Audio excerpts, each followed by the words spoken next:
And so Okay. we're like a Okay. train ride from the city. My fiance's Yep. brother lives three blocks down the way.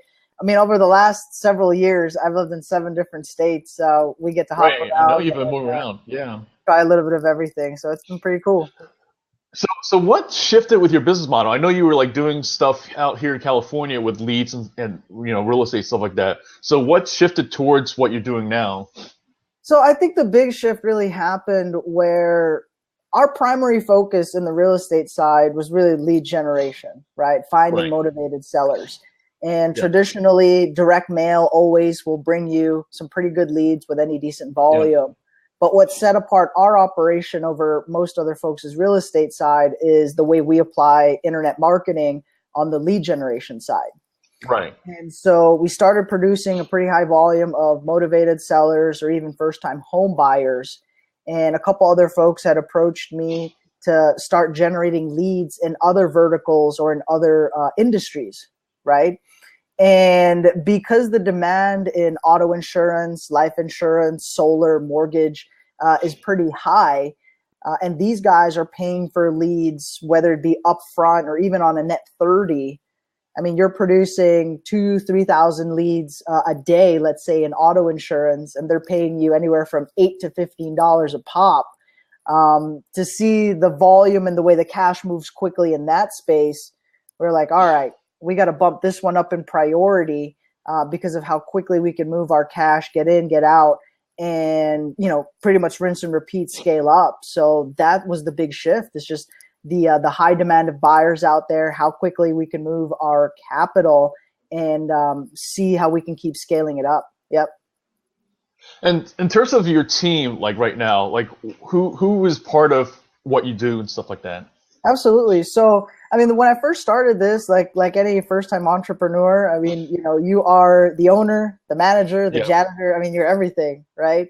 To this date, we've grown the company where my main partners are based here in the United States. So I have two partners that based here in the U.S. One's in Dallas, the other's in Florida, and then another partner is based out in India. Hmm. So locally, it's just our guys here and any other, contractors and internet marketers that we JV with. We've got 30 folks in India at the moment. And then in the Philippines, we're running 10 full-time staff members. And in about I'd say 3 to 6 months, we'll probably get that up to closer to 60, maybe even 80 employees just in India, and then double up on Wow. the Philippine side as well. So yeah, yeah. So, like, in terms of the different people and stuff like that, I mean, it's quite a bit to manage. So, like, do you have other folks who, like, they're kind of, that's more their thing is managing, like, the different workers and stuff? Absolutely, absolutely. I come from a real direct sales background. My first gig out here when I moved in 2007 was a valet attendant at working the graveyard shift. And Nice. I valeted the car of somebody that owned their own marketing firm, which was just a Got fancy it. way of them saying they went doing direct sales, going door to door, selling TV, internet, and phone services, right? And so part of the program is they'll teach you how to sell. You go door to door selling internet.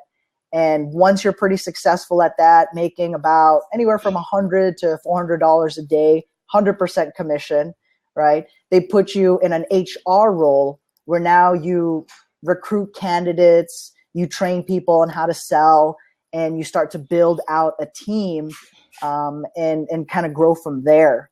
So in the same way that we apply this to, growing a real estate and internet marketing company, I prefer to train from the ground up. So the same staff members that I've Hmm. had when I first hired these guys full time, they've eventually grown into, management roles. I pass on the skill set depending on Hmm. which side of the business that they're working on. So right now we have three full-time managers that'll handle the day-to-day marketing, anywhere from auditing and accounting. And last but not the least, we have somebody that just kind of floats around and just, make sure everyone's working well, since we operate on a 24-hour schedule right now, pretty much.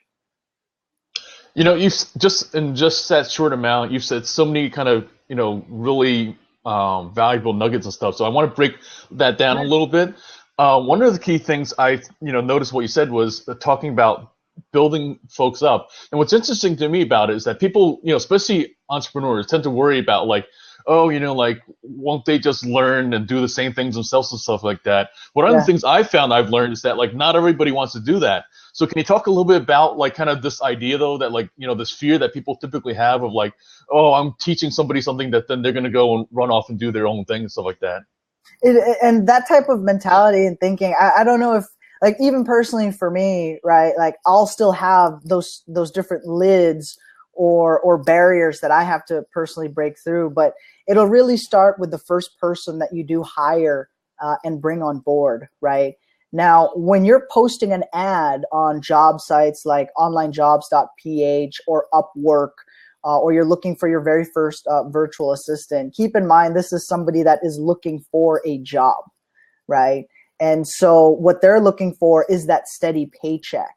Now, when I place my advertisements online, I let them know that there is room for upward mobility. There is room for growth. So I'm looking for somebody that can transition into a full-time manager or is interested in that type of growth and development, right?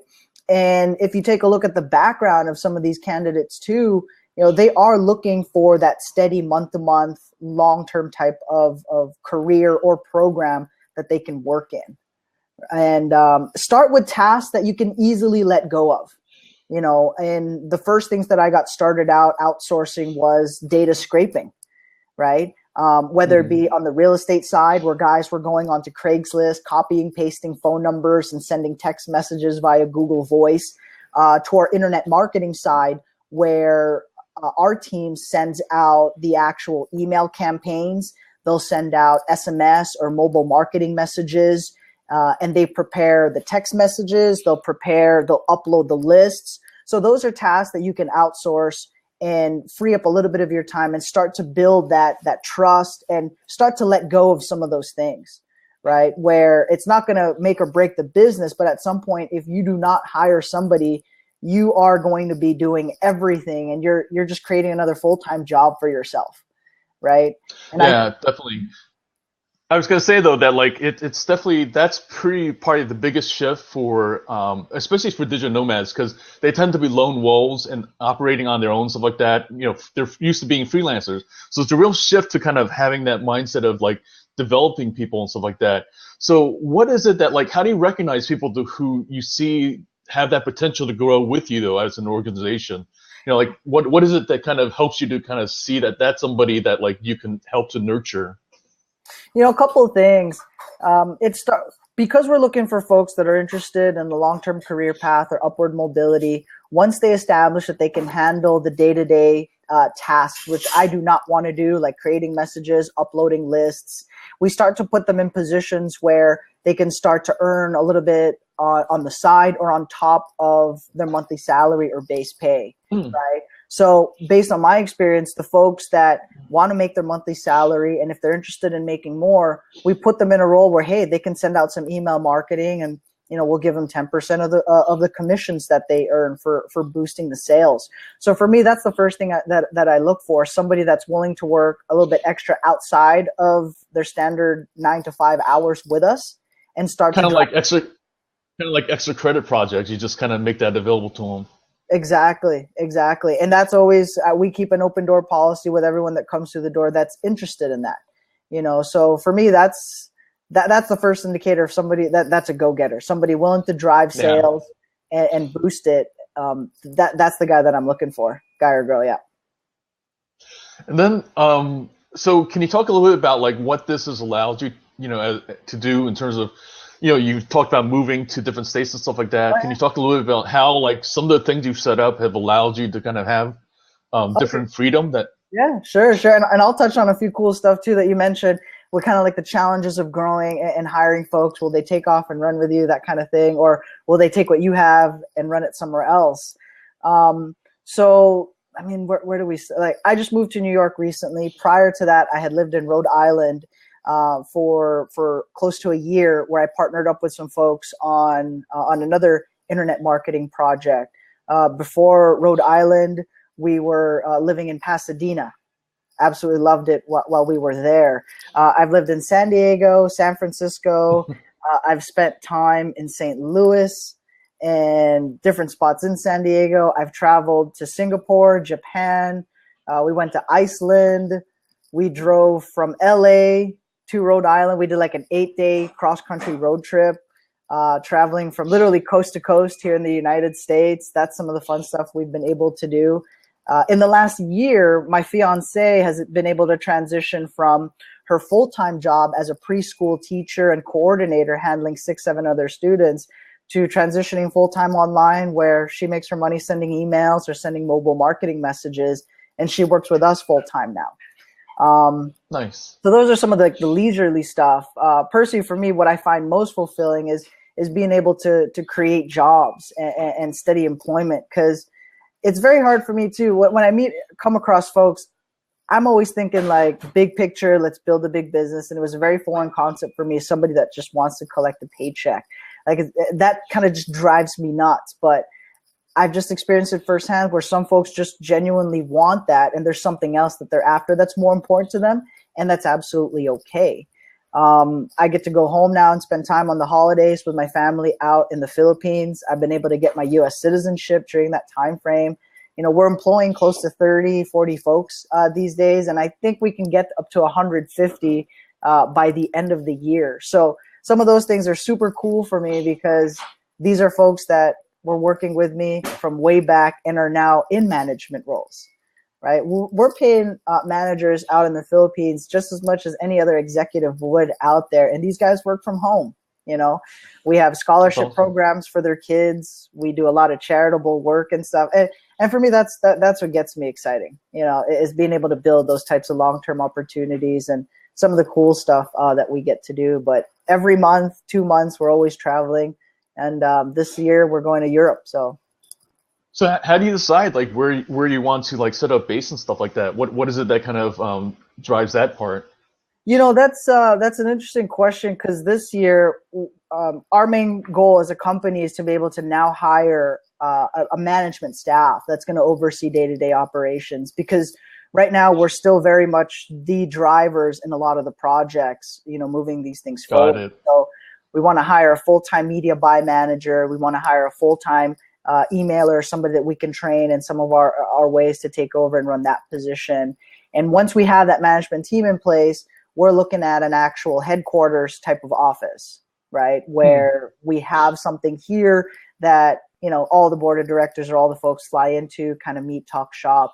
So we're still trying to figure that out. We might end up setting up an office in Los Angeles. It could be in Seattle or Portland. Or setting up a more formal location out in the Philippines. So those are some of the areas that we're looking at. Awesome. I'm going to open up the discussion a little bit. Sure. If any folks have any questions for Gilly, let us know. You can either enter into the chat box with a /Q. In fact, I'll go ahead and type that in right now to just make it a little easier. If or otherwise, if you'd like, you're welcome to jump into the seat if that is what you would like to do, and ask your questions about what it takes. Yeah, definitely. The whole point to me, different times of these discussions, is not just simply to kind of hear great stories and stuff like that, but really like if people can take one thing into their business and stuff, that to me is like kind of the goal of like why we do these discussions. Absolutely. And just waiting for the questions to come in, right? So even while we get to do all this traveling, it sounds cool and all that, but like you mentioned earlier, a lot of folks are like, hey, what if they take somebody and run with it? In my experience, okay, so I've hired hundreds of people. At one point I was doing like 5 to 10 interviews a day, and this is when we were in the direct sales space. So HR and recruiting, been there, done that, right? I've been burned more times by joint venture folks, by gurus, by actual supposedly partners here, as opposed to my staff taking off and running with it. Wow, interesting. During some of those times where we've had hostile takeovers that we've had to fend off, right? My staff has chosen to stick with me. So when you're hiring from cultures that have that type of family culture, long-term commitment, they'll stick with you through the good times and the bad. That's just been my experience. right? While I was in Japan, I got a call where my supposed partner, who we were testing marketing services and channels for 2 years, testing for 2 years, right? A week before launch date, he calls me and says, "Oh, I'm just going to take it and just run this myself." Cuts me out totally of the deal. And in the next like 3 months, does like 6 figures in revenue, right? So those situations have happened, but my business partner has this really cool concept where like most folks kind of like stick their hand out and they have like this close grip on whatever they're holding on to right now. So it makes it very difficult for life, for just life in general, to try to put more opportunities in that hand, because you're always holding on to that thing, right? And so instead, if you kind of keep it open, it allows life to take some stuff out, put some stuff in there. So even if that situation where that dude, took that project away from me, ran off with it, did like 6 figures in revenue in the 2 months time frame, since then we've had much larger success days. We broke a record last week on some of the projects we were testing out. We did $5,000 in revenue in a single day with a 50% profit margin on that single day. Right. So some of those sucky situations, those problems, they do happen, but the goods and the wins that come out of it have totally offset it and have made it worthwhile and totally panned out. So, yep. Yeah, to me, that's the thing also, is like, at the end of the day, you may make such 6 figures, even say, on a deal and stuff like that. But then, if you've broken the friendship, or for that matter, like, different times, it's to me, it's not just about like kind of doing something like that, whatever. It's the fact that like like, what do you really want in the end, right? It's like, to me, I definitely am more interested in going through a journey with people that I want to really go through the journey with. That, in other words, it's not just simply the one step, and and like, people tend to think in terms of just getting somewhere, getting there, stuff like that. But really, like, what's the point? Like, kind of, you make those 6 figures, what are you going to do tomorrow or the day after that? Or, like, kind of, to me, like, I see different times, anything you achieve and stuff as just one step in this journey, that we're on, until, heaven forbid, the day that we go off across the rainbow bridge or whatever and stuff, like, kind of. And so, yeah, I mean, I definitely want to, like you've talked about, we're partnered with people that want to grow with me, and then just basically, it's, the journey is a lot more fun, like, kind of, when you're with people that you want to hang out with, that you want to, like, because even if, like, especially as digital nomads, sometimes you may never see each other physically for ages because of like the way physically your paths cross and stuff, but still, like, you're still like on Facebook, you're like, kind of, I mean, I've seen like some ugly stuff on Facebook with some just the things you're talking about, where like people cutting each other out of deals, and then like they the one person will be like, do not work with this person, this is what they did, it's like, really, like, kind of like it's horrible, like, kind of, not just the fact that the person had to say that, but the fact that it happened and stuff, it's like, kind of, to me, it's just not worth it, like, kind of, it's just bad karma all around. And like, it's a small internet world. I mean, that's the thing about the internet. It's definitely made the world smaller and smaller. It's there's nowhere to hide these days. Like, kind of, if you do something that's like bad karma, the word will spread and stuff like that, and nobody's going to want to deal with somebody like that. Exactly. And I can tell you, like, even just personally for me, the way that I've handled these situations is that I will leave more money on the table and just totally walk away from it and let them fight over it and deal with that. I mean, I'll just move on to something else, as opposed to, again, try to really hold on to that and fight, right? Because it's just bad juju. And I guess for me, like, I have other folks that I like to keep things in perspective a lot. And every day, if I come across a situation like that, I have folks that are literally counting on me. Like, we have employees nowadays, you know what I mean? And even during the hardest of times, where as a company didn't look so hot for us, like, I would always make it a point to make sure that the staff got paid, because I had a bigger picture in mind. I knew what we were driving and working towards, and these guys take sacrifices on their side too, and do it. And just that it will come back around. Some of the most profitable, most exciting projects that I've been able to work on and do online came out of, not necessarily because I had the tech side. I'm probably one of the least most tech persons you'll come across. Like, I can put together like a little WordPress thing if I follow the instructions.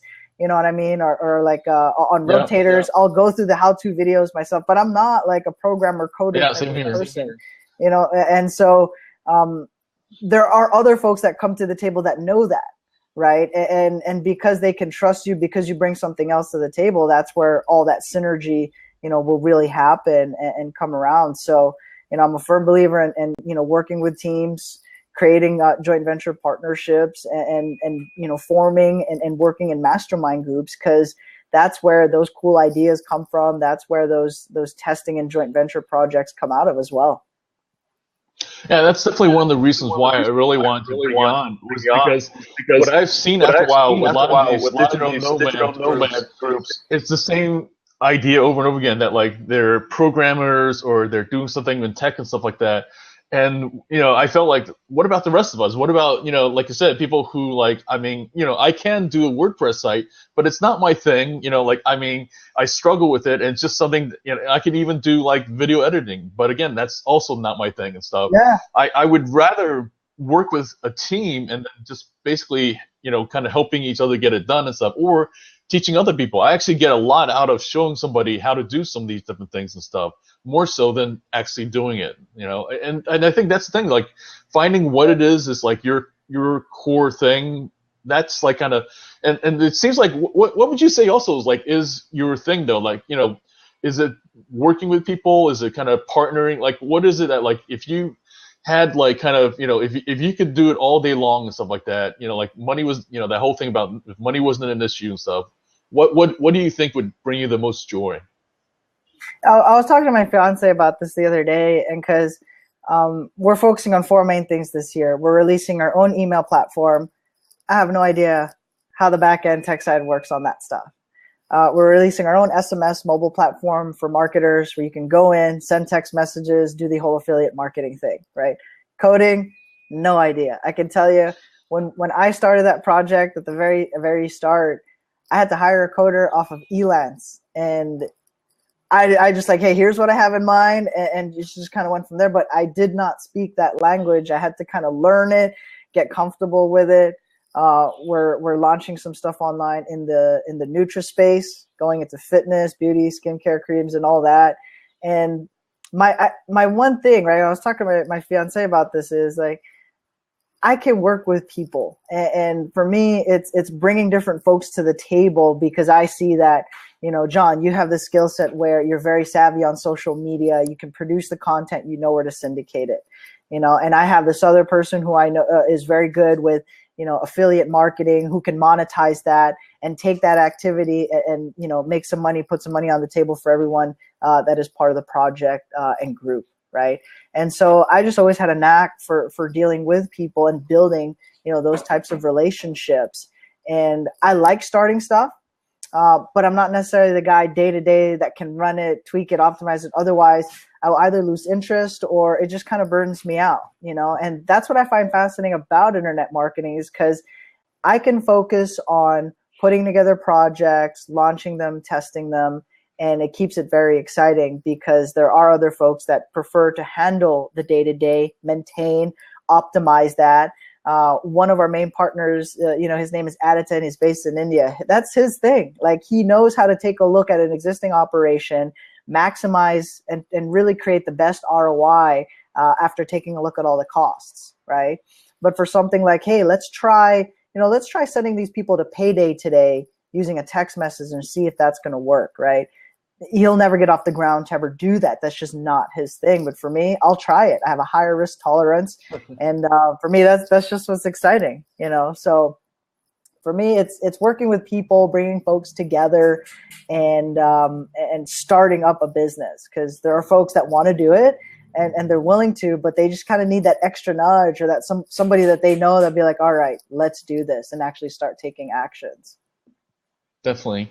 Yeah, I think it's the key is finding what it is that like you're good at, and then just basically the other things, just finding other people that you can work with that's their thing and stuff like that. The other things that you're not good at and stuff. Because people too often kind of get so focused on trying to work on their weaknesses and stuff that it's soul sucking. It's basically, you know, like kind of there's only so many hours in the day, and if you focus on the things that's like you're your genius. Like kind of, we each have this kind of certain creative genius that we're good at and stuff. And if you focus on that, it's like just much better use of our time. I agree. Better flow, So yeah, definitely. yeah. So what's the best way for folks to get a hold of you to basically connect with you and stuff like that? I mean, I'm pretty active on my Facebook account. Like if you go to fbgill.com, it'll take you to my Facebook account. Add me on there. We'll exchange messages, talk shop. So that's a real easy way to jump on there. If there's anything, if that doesn't work, hit you up and say, hey, if you can get on a Skype chat. I'm really active on Skype. We run our day-to-day operations off of Skype, whether it be locally or with the international teams. It all runs through Skype. And shoot, send Skype's me a through from text. my friend Tenzin. Awesome. Yeah. Yeah, thanks. We'll definitely, I can see a series of talks around, these different topics and stuff, because we've just even like that one point where we kind of hit on some different things. I felt like we just scratched the surface. So definitely I'll keep the word out and we'll definitely plan on other talks and stuff. Thanks, Gilly. Glad you made it.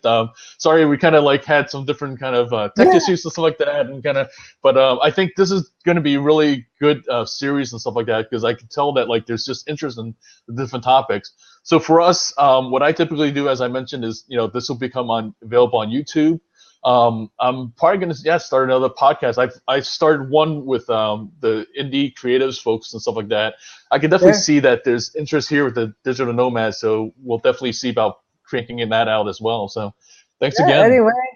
Anyway, like this year our main thing is basically like I want to put together a new internet marketing project, build that company from 0 to $500,000 in a year. And if there's any way we can share that journey with you step by step, what we're doing, what we're focusing on, and give folks a chance to peek under the hood and test it out for themselves, I'd be more than happy to. I got here because of working with folks. And for me, it's just a cool way to reach back out and help somebody, get to that next step. I'm all about that. Awesome. Thanks, Gilly. Thanks, John. Thanks, everyone. Have a good one. Thanks, everyone. Okay, then.